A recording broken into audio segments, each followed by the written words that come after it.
得不到你的爱情，山洞夜里没有光明，你不给我一颗真心。A partir de este momento, te entregamos una clave para ingresar a China, para descifrar y descubrir la realidad y potencia de un país increíble. Clave China, mucho más que un programa radial, un viaje a un país, casi continente. Hola, ¿cómo les va? Bienvenidos y bienvenidas a nuestro programa que, como solemos decir, es nuestro pequeño espacio, pero sí muy persistente, que es Clave China, y que hemos nacido, así creemos, para intentar aportar a la hermandad entre los pueblos de distintas latitudes del mundo. Conocer y conocernos un poquito más. ¿Cómo mira Occidente? ¿Y Oriente? Los mapas geográficos no tienen nada que ver con las ficticias fronteras culturales que también los perfilan, muchas veces cargadas de prejuicios y, por supuesto, de estereotipos. Es nuestro objetivo mostrar China al mundo, pero también llevar realidades desde el país más alejado del gigante asiático, Argentina, de nuestro continente latinoamericano. Por eso hoy hemos elegido Brasil. Brasil, que es el epicentro de una pandemia mundial que desborda sus fronteras con miles de ciudadanos contagiados y una cifra escalofriante de fallecidos. Jair Bolsonaro, su presidente, se ha caracterizado, Lidia, por ser lo que se conoce como un negacionista de lo que ha constituido una tragedia para su país y para la humanidad toda. Brasil, el principal socio comercial de China junto a la Argentina, no ha dejado de hostigar desde su política exterior al país asiático, acoplándose a la grotesca beligerancia del expresidente de los Estados Unidos, Donald Trump. Mientras China, por su lado, avanza con su multilateralismo y es considerada hoy la principal economía del mundo, concitando la atención tras haber delineado su política interna y externa en el marco de la reforma y la apertura, tema sobre el cual, si te parece, Lidia, hoy también vamos a abordar en la voz de un especialista. El pragmatismo comercial no sirve de nada, toda vez que los beneficios de los resultados económicos se los lleva puesto la política. Y este es el caso del Brasil, un país con la mayor reserva natural, la Amazonia, que niega el cambio climático, que mira hacia el norte y relega a sus países vecinos. En días tendrá lugar la reunión virtual del Mercosur, un organismo debilitado que deberá recobrar fuerza en medio de distintos criterios económicos y políticos de cada uno de los países que lo integran, entre ellos, por supuesto, Lidia, nuestro país, Argentina. Te estaba escuchando, Luisa, y sí, efectivamente, necesitamos entender no solo las variables sanitarias, sino políticas de Brasil. Por eso hemos decidido en Clave China dialogar con un amigo, excelente analista internacional, corresponsal hace ya muchos años para varios medios de Argentina, Darío Pignotti, que si bien estaba rotado de trabajo, imagínate, se dio un momento para charlar sobre lo que es hoy su país de residencia. El diálogo que mantuvimos fue por Zoom. Sepan entonces disculpar la audiencia y también nuestros editores, a quienes les dimos un poco más de trabajo, ciertas distorsiones que suelen ocurrir en la red internet, pero el tema lo vale. Vamos a compartir el conocimiento de Darío, que nos va a ayudar a comprender lo que está pasando en el país vecino, que hasta hace muy poquito nos sorprendió con la recuperación de los derechos políticos del expresidente Lula y que está obligando a Bolsonaro a cambiar ciertos planes, entre ellos, por ejemplo, el pedido de renuncia que le solicitó al ahora exministro de Salud, además de las repercusiones internacionales que tuvo una carta de contenido crítico, un pedido de socorro, de auxilio muy pero muy fuerte, impulsada por intelectuales y artistas, entre ellos Leonardo Boff, inscripto en la Teología de la Liberación, y el reconocido músico, escritor y poeta Chico Buarque de Holanda.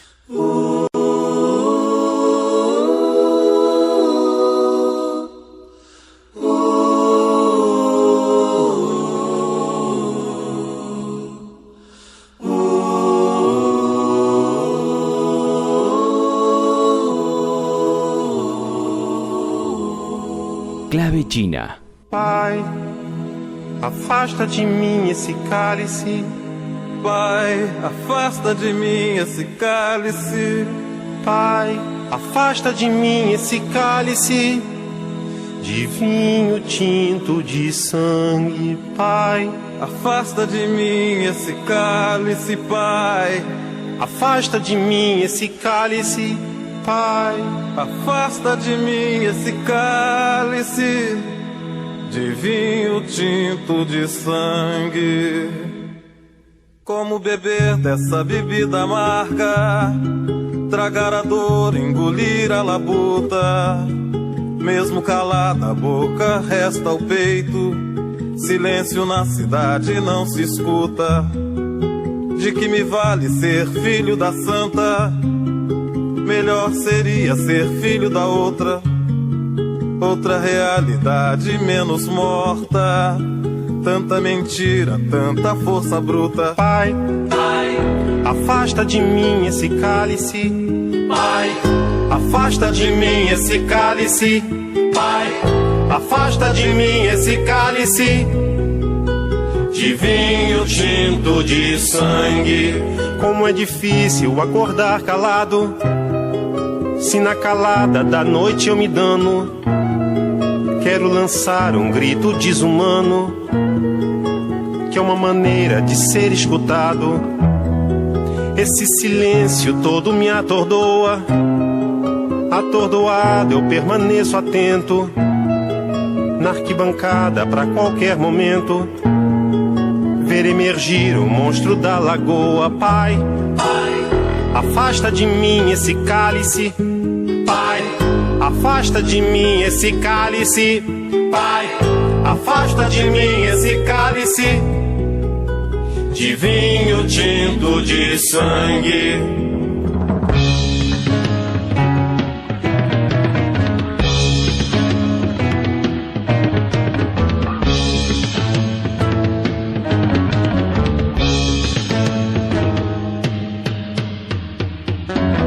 De muito gorda a porca já não anda, de muito usada a faca já não corta. Como é difícil, pai, abrir a porta. Essa palavra presa na garganta. Esse pileque homérico no mundo. De que adianta ter boa vontade? Mesmo calado o peito resta a cuca dos bêbados do centro da cidade. Pai, afasta de mim esse cálice. Pai, afasta de mim esse cálice. Pai, afasta de mim esse cálice de vinho tinto de sangue. Talvez o mundo não seja pequeno, nem seja a vida um fato consumado. Quero inventar o meu próprio pecado.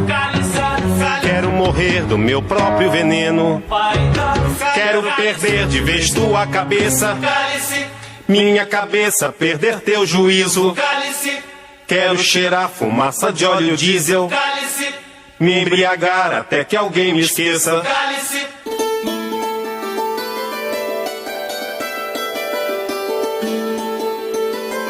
Clave china.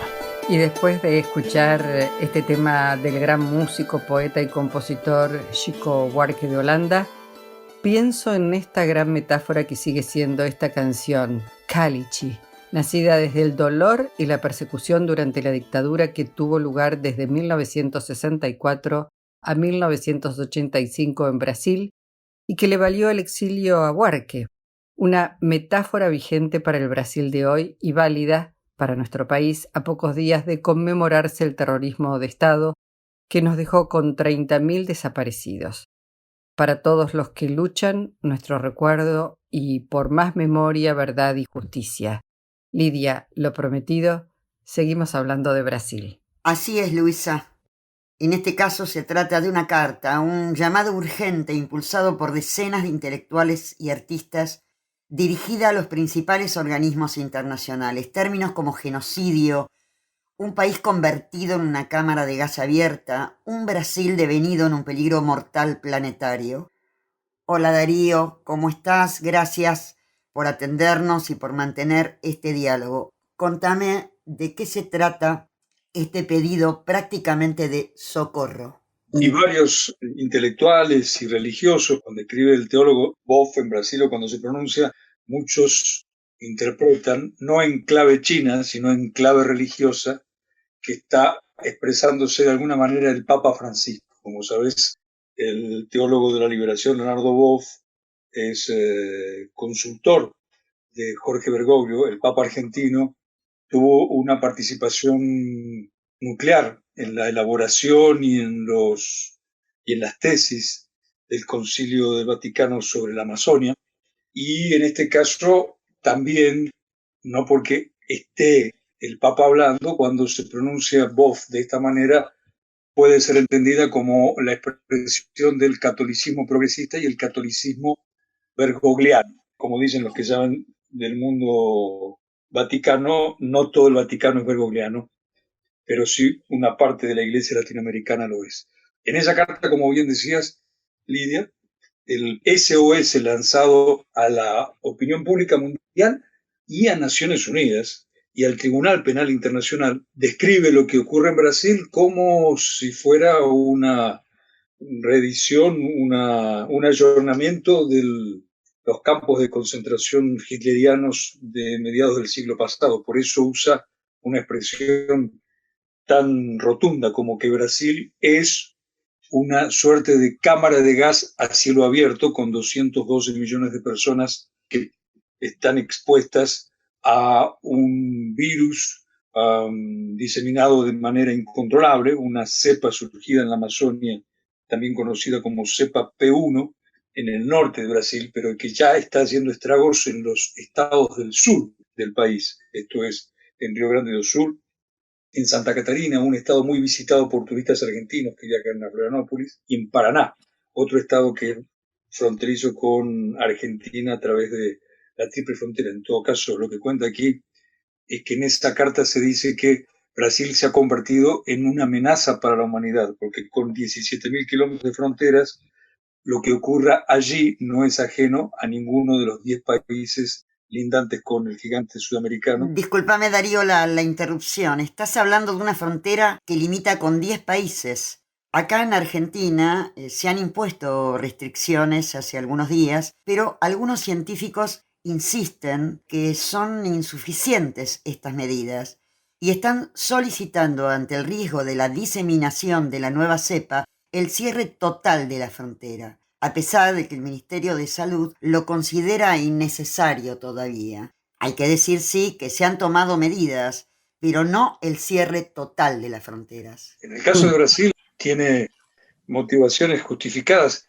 porque no se trata como desde la concepción del ex capitán actual presidente brasileño de fronteras ideológicas, sino fronteras bacteriológicas, fronteras para impedir que este tipo de virus, que ya es muy agresivo, mute en otros, lo cual, según modelos estadísticos, es solo cuestión de tiempo, que el virus de la Amazonia devenga en otro, tanto que este fin de semana se dio cuenta del surgimiento de otra variante, la cual todavía no fue debidamente estudiada.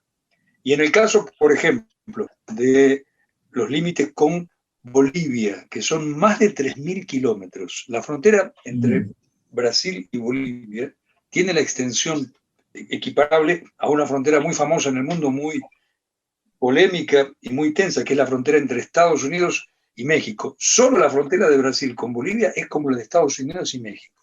Peor, es una frontera mucho más porosa, donde pasan narcotraficantes, traficantes de armas, traficantes de personas y también virus. Pero la frontera con Perú no es mucho menos extensa.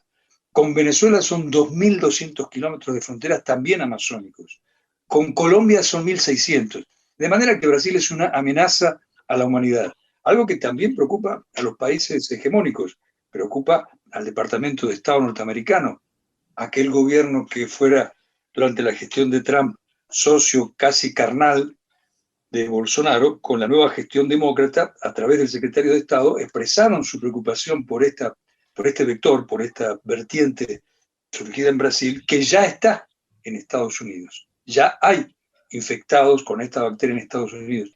Darío, ¿estamos hablando de la nueva cepa conocida como P1, proveniente de Manaos, o de una nueva cepa? Aclárame, por favor. Estamos hablando de la P1, que ya ella misma es muy agresiva y muy transmisible. Pero al no haber controles, Bolsonaro repitió este lunes, que se opone a cualquier forma de distanciamiento social. El domingo, las falanges bolsonaristas, los grupos de choque bolsonaristas se manifestaron aquí en Brasilia, en San Paulo, junto a un cuartel del ejército, en Río de Janeiro, en las playas de Ipanema, contra el aislamiento social, también con críticas contra la vacuna y reclamando, reivindicando, exaltando un golpe de Estado. Es decir, para el bolsonarismo, el aislamiento social es equiparable a un estado de sitio. Estas son palabras del presidente. De manera que, al no haberlo, la diseminación del virus se hace mucho más,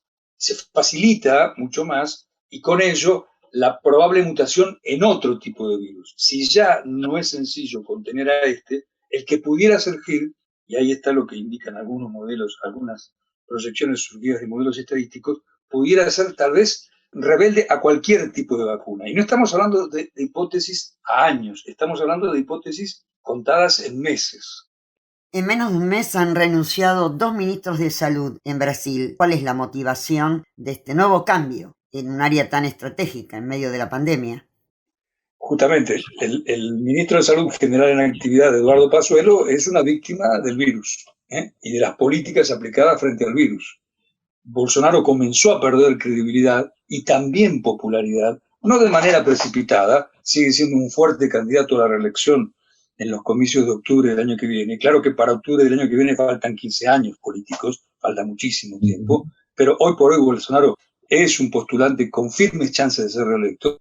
Claro también que no son las mismas que había hasta hace 10 días, porque desde entonces resurgió el expresidente Luis Ignacio Lula da Silva, pero la caída del general Pazuello, el único general en actividad del gabinete, un gabinete dominado por generales, es evidentemente un golpe para Bolsonaro, un golpe para las Fuerzas Armadas y un desprestigio para el generalato. Y esto se debe a que hoy, lunes, Brasil ya roza los 280.000 muertos, superó los 11,5 millones de infectados y apenas vacunó 9,7 millones de personas, de las cuales, y este es otro dato para tener en cuenta, Brasil es de los últimos países, de los grandes de América Latina, que comenzó a vacunar. Y las vacunas brasileñas no son del gobierno, son del Estado de San Pablo. De los casi 10 millones de vacunados, 7 lo hicieron con vacunas compradas por el Estado de San Pablo, cuyo gobernador, un conservador, João Doria, lo hizo desafiando a Bolsonaro. Traducido, puesto en otras palabras, de los casi 10 millones que vacunaron al día de hoy, solo 3 o 3,5 millones lo hicieron con vacunas compradas por Bolsonaro. Esta circunstancia ayuda a explicar por qué el capitán retirado tuvo que pedirle la renuncia al general en actividades Eduardo Pazuello. Darío, no sé si corresponde hacerte esta pregunta a vos, pero ¿alcanza con decir que Bolsonaro es solo la expresión del neoliberalismo o existe otro componente que nos coloca frente a un personaje que tiene afectada su salud mental? Te respondo como reportero, no como sociólogo que no soy. En los años que trabajo aquí en Brasilia, que son más o menos 10, nunca leí tantos artículos de opinión o análisis o columnas o hasta ensayos en los que se habla sobre o se establecen dudas o interrogantes sobre la salud mental del presidente. La frase sería, ¿es loco o se hace? Y esto lo han escrito no solamente sociólogos o politólogos, también psiquiatras y psicólogos, de manera que algo hay, que tu pregunta es muy pertinente. Pero dejemos la respuesta fundamentada a sociólogos, a psicólogos o a psiquiatras. Claro que estamos frente a un gobierno signado por esa característica de sobresalto mental o esa conducta sociopática de Bolsonaro, y esto marca a su gobierno. Si Bolsonaro es la expresión más apropiada o más genuina del neoliberalismo, es posible que lo sea, pero tal vez de la forma neoliberal más pinochetista.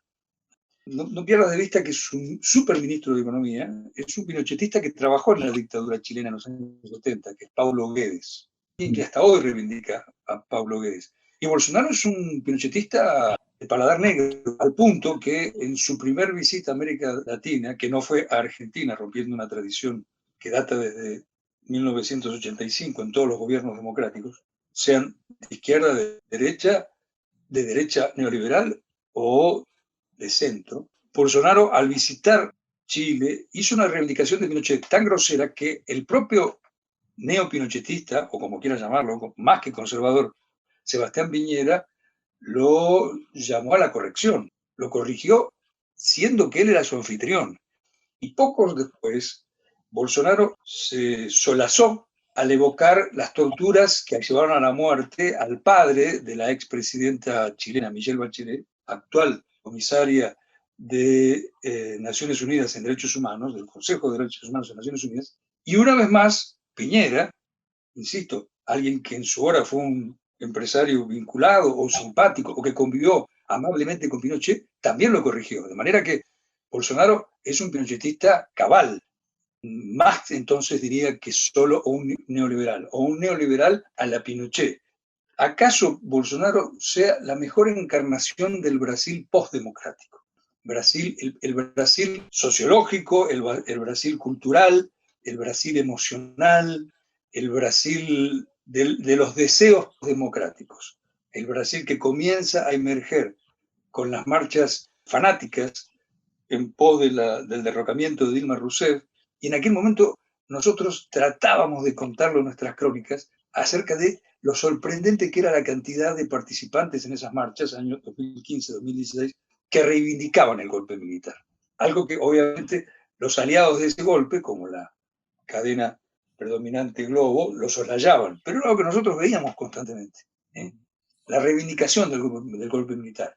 Más tarde llegaría el golpe contra Dilma, luego vendría lo que desde nuestra lectura es un segundo golpe. En Brasil no hubo un golpe, hubo, insisto, en nuestro parecer, dos golpes. El de mayo de 2016, mayo-agosto, la separación del cargo de Dilma Rousseff y posterior destitución, y el de abril de 2018, cuando es impedido Luis Ignacio Lula da Silva de participar en las elecciones. Dos golpes que tampoco corresponde, desde nuestra lectura, ser llamados golpes blandos. Es decir, golpe blando es una contradicción en términos como hablar del viento que no despeina o el agua que no moja. Las dictaduras no hay blandas. Son aquellas que usan y abusan de la fuerza y están aquellas en las que no les es necesario usar la fuerza, la represión, el asesinato, la desaparición, hasta cierto punto, y lo dosifican. Me caben pocas dudas de que los generales brasileños hubieran matado más de haber sido necesario. Pues bien, es eso Bolsonaro.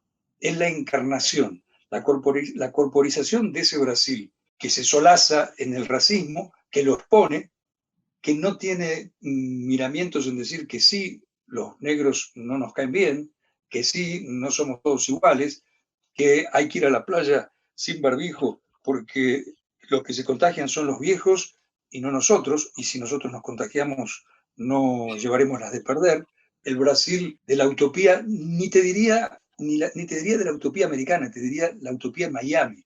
Es el Brasil más bronco, el Brasil más consumista, el Brasil más desagradable. Darío, en el Brasil postdemocrático, como expresaste, corporizado en Bolsonaro, ¿cómo fue metabolizado por la sociedad la recuperación de los derechos políticos de Lula? Él, tanto como el resto de los brasileños, fue sorprendido cuando por una decisión del Supremo Tribunal Federal se anularon los fallos en su contra del más que cuestionable proceso Lavallato. Tal vez no sea ahora, por lo que infiero de tu pregunta, cuestión de entrar en materia de por qué y de los alcances de la medida judicial, que, debe ser dicho, no es definitiva. Pudiera haber sorpresas, pero se entiende que estas no alterarán mayormente la restitución de los derechos políticos de Lula, que en 2018 no pudo participar en las elecciones, otra vez por una decisión judicial que tuvo el respaldo del comando del ejército. De allí es que decimos, Lidia, que no se trata de lo que ocurrió en 2018 solo de medidas judiciales o de atropellos, sino de un golpe, y un golpe donde estuvo el respaldo del comando del ejército. Cuando el ejército interviene, ya sea para ejecutar un hecho de fuerza o para disuadir a través de la amenaza de la fuerza, eso es el uso de la fuerza. Eso se llama golpe. Pues bien, Lula retornó a la política, se le restituyeron sus derechos políticos y ciertamente, y ahí sí respondo de tu indagación, fue un huracán, el huracán Lula. En pocos días el sistema político brasileño dio una vuelta a campana, el rostro de Bolsonaro se desfiguró, es solo someterlo al test de decirle Lula en voz alta y ver cómo el gesto del ex capitán de la presidencia y del Palacio de Alborada, residencia oficial, coinciden en general, y las fuentes con las que uno habla también, en que Bolsonaro no piensa en otra cosa que en Lula. De manera que incluso la destitución de Pazuello hizo declaraciones muy llamativas, casi inesperadas de Bolsonaro en los últimos días, y este lunes en particular, en favor de la vacuna, pudieran ser la respuesta al aluvión causado por Lula, que en su primer discurso, el miércoles pasado, un discurso de casi 3 horas, puso el eje en cuestionar la política sanitaria de Bolsonaro, en cuestionar los fallecimientos que ocurrieron debido a la ausencia de medidas adoptadas por Bolsonaro y en recomendar que el público, que el pueblo, que la sociedad, que los brasileños hagan todo lo posible por vacunarse y no sigan los mandamientos del gobernante. Síntomas de que lo de Lula modificó el cuadro político, el escenario está, por ejemplo, en las medidas en la audiencia registrada, en los ratings registrados en la TV Globo, que en su hora fue enemiga de Lula y enemiga de Dilma Rousseff, no ha dejado de ser enemiga de ambos, pero es cierto que la cobertura dada por Globo y por el canal de cable de Globo, Globo News, fue importante. En algunos momentos llegaron a suspender la programación para transmitir tramos del discurso de Lula en vivo, y en sondeos que ya lo colocan a Lula como un candidato con buenas expectativas. Por ejemplo, uno que se conoció hace 8 días, el domingo previo a la liberación de Lula, la liberación en términos de restitución de los derechos políticos, lo daba al expresidente del Partido de los Trabajadores con un 50% de intenciones de voto, con miras a los comicios de octubre del 2022, y a Bolsonaro con el 38%. Redundo, los comicios de octubre de 2018 están a 15 años políticos de acá. Pueden pasar tantísimas cosas, por lo cual es una proyección un tanto antojadiza. Pero lo cierto es que las mediciones le dan bien a Lula, y que el expresidente, que estuvo prácticamente 3 años condenado a la proscripción mediática, porque tenés presente que luego de que el ejército presionó para que no fuera candidato presidencial en abril de 2018, hasta septiembre de 2018 Lula tenía cerca del 38-40% de intenciones de voto contra el 20-22% de Bolsonaro, a un mes y medio de las elecciones, de manera que Lula era un firme candidato a la victoria en 2018. Lula fue prohibido incluso de hacer declaraciones estando en la cárcel, en los 580 días que estuvo preso. Luego, al salir, sufrió la otra proscripción, la de facto, la del Grupo Globo y las otras familias mediáticas, familias porque suelen ser propiedad de dinastías, de grandes oligarquías, como ocurre en Brasil y en otros países de América Latina. Y recién este miércoles la palabra de Lula y Lula reapareció por entero. Y el impacto fue, insisto, Lidia, considerable. Es otro tiempo político, es otro escenario, y es el único líder que tiene la estatura, las espaldas, para hablarle cara a cara a Bolsonaro, para recordarle, por ejemplo, como hizo, que Bolsonaro ni siquiera es capitán del ejército.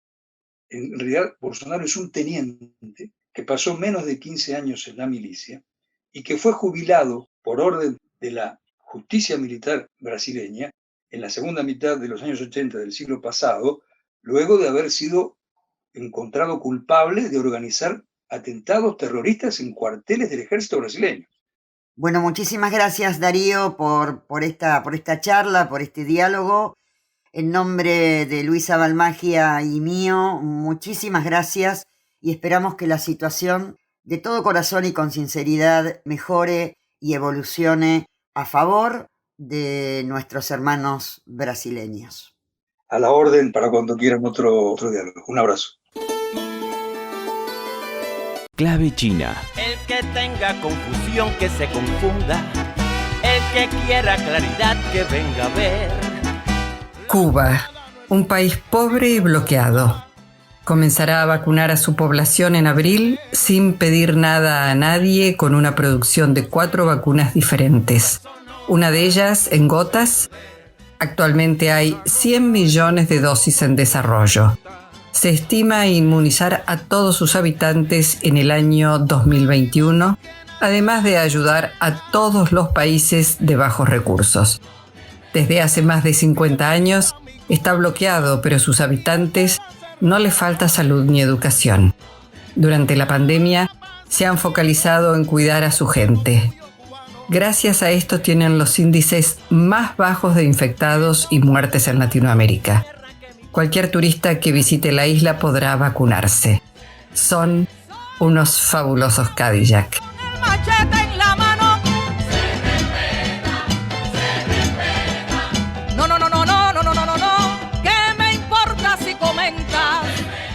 La música de fondo se llama Con Cuba no te metas y el conjunto La Conga de los Hoyos. De la isla a China. Ya está claro que mirar a China es conocer uno de los países que por su centralidad nos obliga a repasar sus lineamientos políticos y económicos hacia el interior de su país y desde el país asiático por fuera de sus fronteras.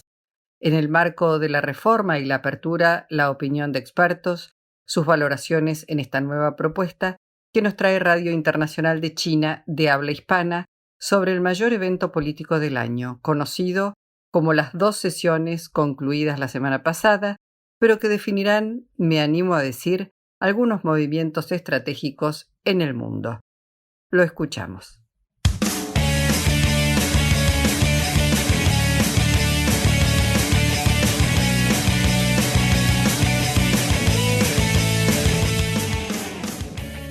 China hoy, la China de hoy. Una ventana abierta para conocer una China en movimiento. Mantengan la sintonía. Todo sobre China en China hoy.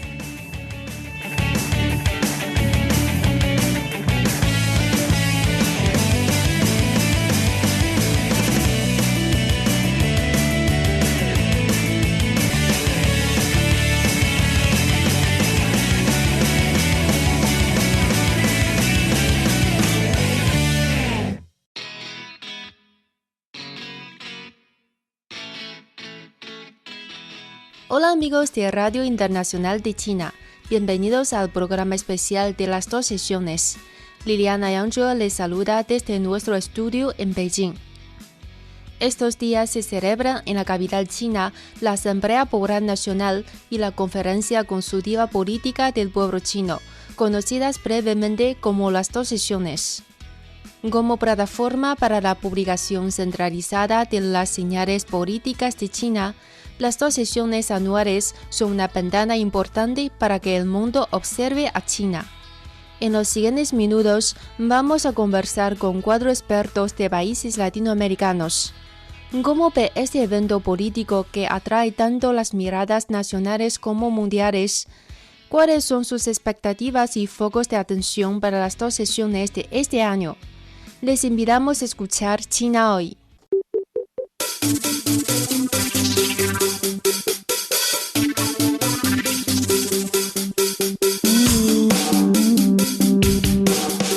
Economía, sociedad, deporte, gastronomía y turismo. Todo cabe en nuestra cita. China hoy. Repasamos contigo las novedades del gigante asiático. Creemos que las noticias de hoy serán la historia del mañana. Y lo más importante es la actualidad. Disfruten de China hoy. Mantengan la sintonía.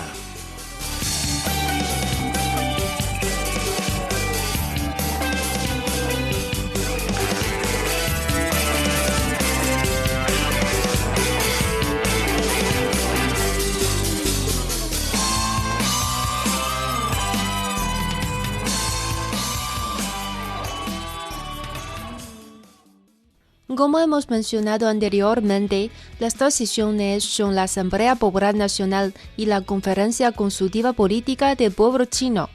La Asamblea Popular Nacional es el máximo órgano legislativo de China y la Conferencia Consultiva Política del Pueblo Chino es el órgano principal de asesoría política del país.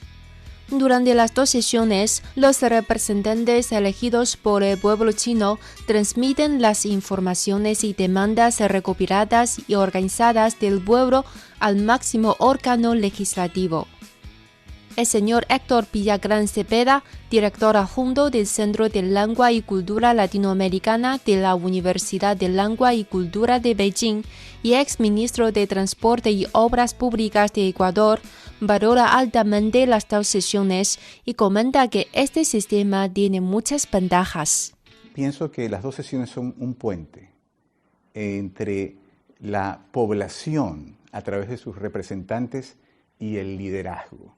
Y es un puente que no tiene obstáculos, es un puente en el que se transmiten libremente las ideas de todo tipo.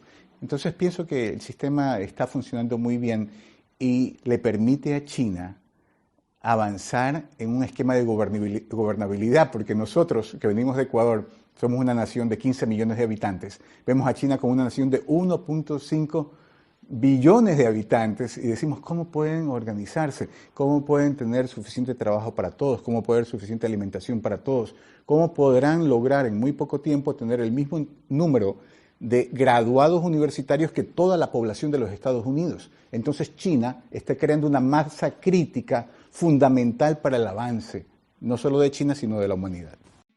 Un contenido importante de las dos sesiones de este año es revisar y discutir el 14º Plan Quinquenal, que es una guía para el desarrollo económico y social de China en los próximos 5 años.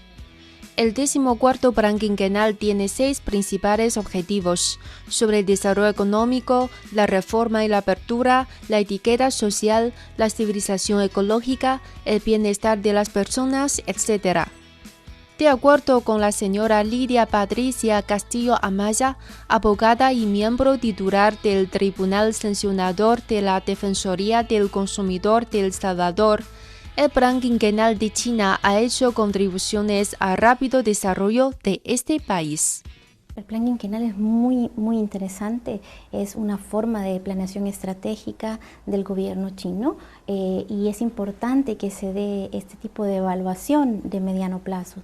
El gobierno chino tiene también el plan de largo plazo, de 2035, entonces el plan quinquenal es parte de esta planeación también de largo plazo y es una forma de evaluar periódicamente en tiempos cortos la efectividad de los objetivos trazados, del desarrollo de los planes, de la concreción de estos objetivos en la vida de los habitantes. De hecho, el plan quinquenal, los objetivos propuestos en el plan quinquenal, de hecho, el desarrollo económico, entre ellos hay varios, ¿no? Hay varios objetivos, pero uno de los que resuena más y que todos hemos podido constatar ha sido precisamente el rápido desarrollo económico chino, que ha sido un modelo para todos los países que estamos a la expectativa y que necesitamos alguna esperanza acerca de cómo resolver problemas bajo los cuales hemos sufrido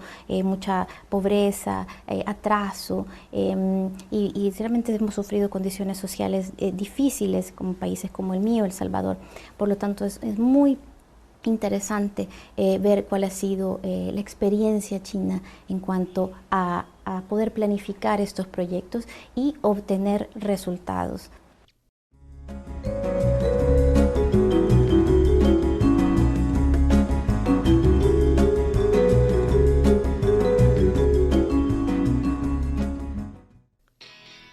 Las dos sesiones no solo perfilan la dirección de desarrollo nacional, también es una ventana para que el mundo conozca más sobre China. La rueda de prensa ofrecida por el Ministerio de Relaciones Exteriores dentro del marco de las dos sesiones siempre ha sido una de las agendas que atrae mayor atención internacional.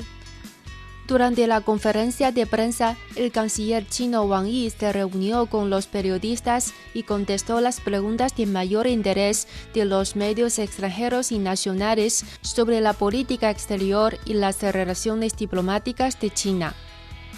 Juan Cruz Campagna, coordinador de investigación y extensión de la Facultad de Estudios Internacionales de Universidad de Congreso de Argentina, comentó que el ministro de Relaciones Exteriores de China compartió una serie de conceptos y consideraciones que son sumamente importantes e interesantes, entre las cuales quiere remarcar la convicción de China de construir un mundo multilateral y multipolar. El canciller Wang Yi realizó una fuerte y expresa defensa del multilateralismo y, como consecuencia de esto, una oposición a la hegemonía y prepotencia de algunos países. El canciller de China manifestó que se oponen categóricamente a la hegemonía, la prepotencia y la matonería, y que rechazan rotundamente las intervenciones en sus asuntos internos. Y es que China siempre ha trabajado por el multilateralismo, lo cual no va a cambiar bajo ninguna circunstancia y por ningún motivo. Y esto es muy importante también para los demás países en desarrollo, que observan que China respeta una posición favorable también para ellos. El canciller chino prosiguió diciendo que la solución a los problemas y desafíos del mundo radica justamente en la persistencia de todos los países en un verdadero multilateralismo. Y en ese sentido, el canciller especificó que el verdadero multilateralismo significa respetar los propósitos y principios de la Carta de Naciones Unidas y fomentar la democratización de las relaciones internacionales. El canciller Wang Yi precisó que la ONU no es un club de países grandes, ni menos un club de países ricos, sino que todos los países son iguales en soberanía y ninguno tiene la potestad de monopolizar la agenda internacional. Esta afirmación es muy importante y muy valiosa, porque de lo contrario nunca podremos alcanzar un mundo pacífico y de bienestar. Si no se democratiza la participación en las decisiones y no se tienen en cuenta las necesidades de los países más débiles, el mundo nunca será un lugar de paz ni de desarrollo armonioso. Durante la rueda de prensa, el canciller chino Wang Yi también destacó que China y América Latina y el Caribe se solidarizaron en la lucha contra la COVID-19. La pandemia, lejos de obstaculizar la cooperación entre ambas partes, ha acercado más los corazones de ambos pueblos y estrechado aún más nuestra convergencia de intereses. Norbert Molina Medina, secretario general de la Asociación Venezolana de Estudios sobre China, afirmó que el apoyo y solidaridad que mostró China en la lucha contra la COVID-19 no solo contribuye a revertir y superar la crisis sanitaria, sino que también ayuda a reactivar muchas economías. Los estragos de la COVID-19 en la región han dejado ver la vulnerabilidad de los sistemas de salud de la gran mayoría de sus países. En la superación progresiva de la crisis ha sido clave la ayuda y solidaridad de Pekín, demostrando que cuando se trabaja en conjunto se pueden superar las adversidades. La posibilidad de enviar de manera oportuna insumos, equipos, médicos, investigadores y más recientes vacunas, lejos de enfriar las relaciones, demuestra los altos niveles de sinergia que han adoptado las mismas con espíritu de compromiso, no solo por revertir y superar la crisis, sino orientada en el futuro inmediato a reactivar la normalidad de muchas de las economías que, detenidas por la pandemia, han sufrido recesión. Este aspecto fue abordado por el canciller Wang, subrayando los lazos de amistad, las acciones concretas que están a la vista y el deseo de avanzar en los intereses conjuntos.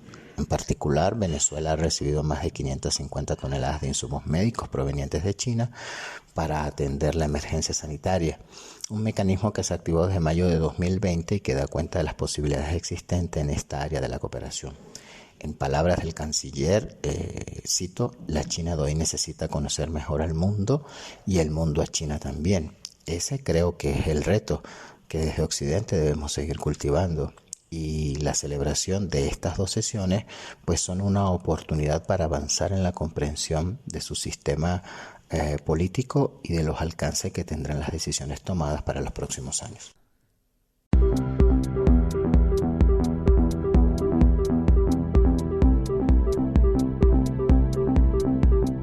Están escuchando Al ritmo de China, un programa de divulgación de los nuevos avances de China, un programa que se apega a la actualidad con las novedades de la sociedad de China.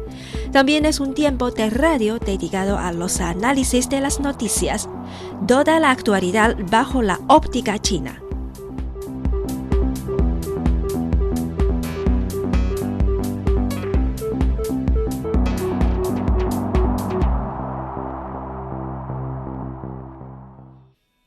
Bueno amigos, con todo esto se despide Liliana Yangzhe. Muchas gracias por acompañarme en esta edición de China Hoy. Hasta la próxima.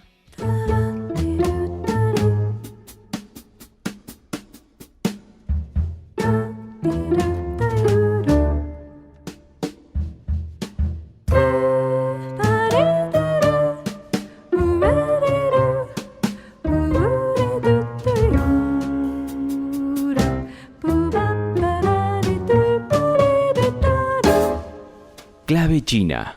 我等着你回来，我等着你回来，我想着你回来，我想着你回来，等你回来让我开怀，等你回来给我关怀，你为什么不回来？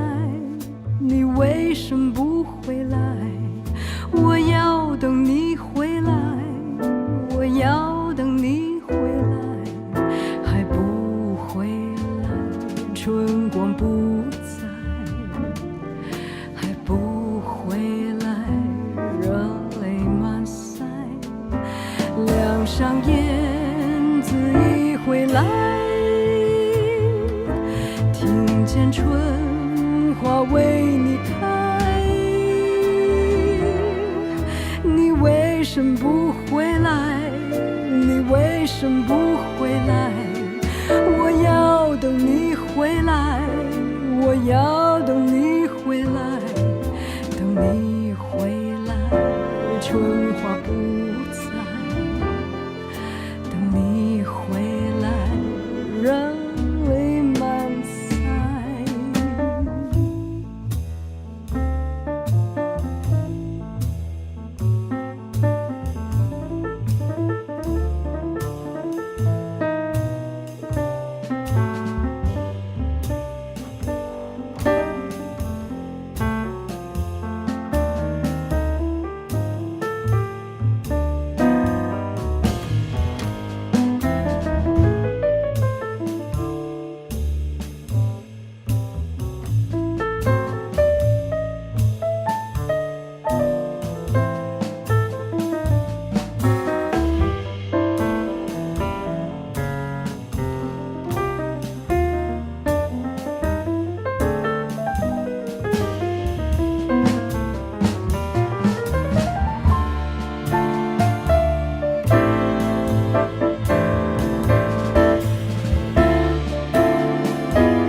听见春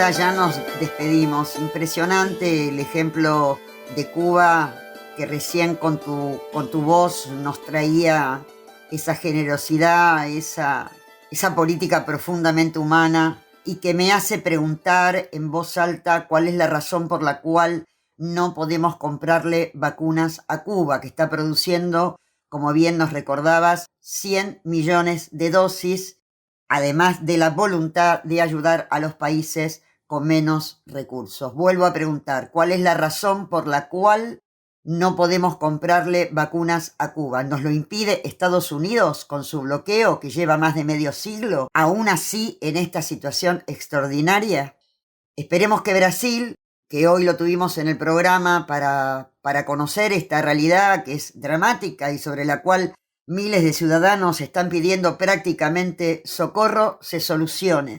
Una mirada humana sobre Brasil necesita de un mejor análisis, de una mayor profundidad para entender por qué se sigue expandiendo la pandemia, aparte de la evolución natural de un virus tan agresivo como este y su cambio de cepa. Cómo la política colabora para profundizar la gravedad de la situación. En próximos programas les cuento, y así nos despedimos, se va a despedir Luisa. Pretendemos contar con la palabra del ministro Matías Culfas para profundizar sobre los beneficios acordados para pymes que exportan a China. Queremos sumar la mirada de María del Carmen Alarcón, una gran conocedora del país asiático y sus vínculos con Latinoamérica. Y estamos también indagando algo muy importante, que alguien nos explique por qué la pandemia es también un gran negocio para unos pocos. Sobre este tema, Sergio Ferrari nos traerá un informe especial para dar cuenta de esta situación que afecta al mundo entero. Luisa, como siempre, la despedida es tuya. Sí, así es. Muy atentos y atentas, Lidia. Y no me quiero olvidar del nuevo libro traducido al chino mandarín de Ángela Pradelli, que ya está por salir del horno. En muy pocos días lo tendremos en nuestras manos. Esperemos contar con su presencia en próximos programas y camino increíble ya a esta altura al programa 100 de Clave China. Las vamos a estar esperando como siempre para festejar nuestro aniversario. Buena semana. 给我一个